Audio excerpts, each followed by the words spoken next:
নমস্কার, আপনারা নিশ্চয়ই সুস্থ আছেন, ভালো আছেন।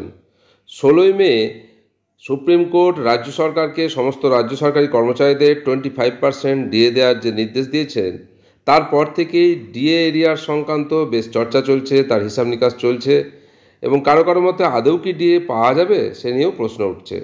সেই প্রসঙ্গে একটা খবর সংবাদ মাধ্যমে উঠে এসেছে, তা আপনাদের সাথে শেয়ার করছি।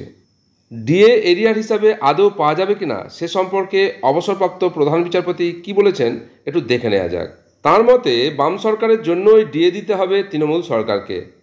কেন তা বিশদে একটু আলোচনা করা যাক। কলকাতা হাইকোর্ট পেরিয়ে ডিএ মামলার জল গড়িয়েছিল সুপ্রিম কোর্টে। শুক্রবার সুপ্রিম কোর্ট জানিয়ে দেয় অন্ততপক্ষে 25% ডিএ দিতেই হবে রাজ্য সরকারকে। কিন্তু রাজ্য সরকার কি বাধ্য ডিএ দিতে? দীর্ঘদিন ধরে চলা এই মামলায় সে প্রশ্ন আদালতে তুলেছিলেন রাজ্যের আইনজীবী। হাইকোর্টের অবসরপ্রাপ্ত প্রধান বিচারপতি দেবাশিস করগুপ্ত বুঝিয়ে দিলেন রাজ্য সরকার সরকারি কর্মচারীদের ডিএ দিতে বাধ্য। আর তার কারণ বাংলার তৎকালীন বামফ্রন্ট সরকার। 2018 সালে সিনিয়র বিচারপতি হিসাবে দেবাশিস করগুপ্তের ডিভিশন বেঞ্চ মহার্ঘ ভাতা নিয়ে রায় দিয়েছিল। তিনি নির্দেশ স্পষ্ট করে দিলেন রাজ্য সরকারকে দিতেই হবে ডিএ।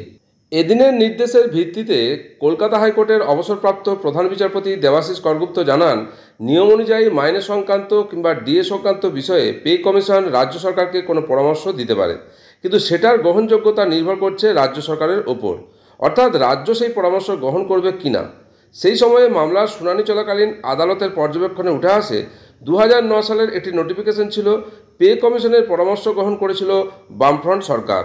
ফলে কেন্দ্রীয় হারে মহার্ঘ ভাতা দিতে বাধ্য থাকবে রাজ্য সরকার। তাই কোনোভাবেই এখন ওই জায়গা থেকে সরে আসতে পারবে না রাজ্য প্রশাসন। অবসরপ্রাপ্ত প্রধান বিচারপতির কথায় এটা সুপ্রিম কোর্টের একটা অন্তর্বর্তীকালীন নির্দেশ। এই নির্দেশে যে টাকা দিতে বলা হয়েছে সেটা নির্ভর করবে চূড়ান্ত ফলাফলের ওপরে। এই আদেশ যদি রাজ্য অমান্য করে তাহলে সেটা আদালত অবমাননা হবে।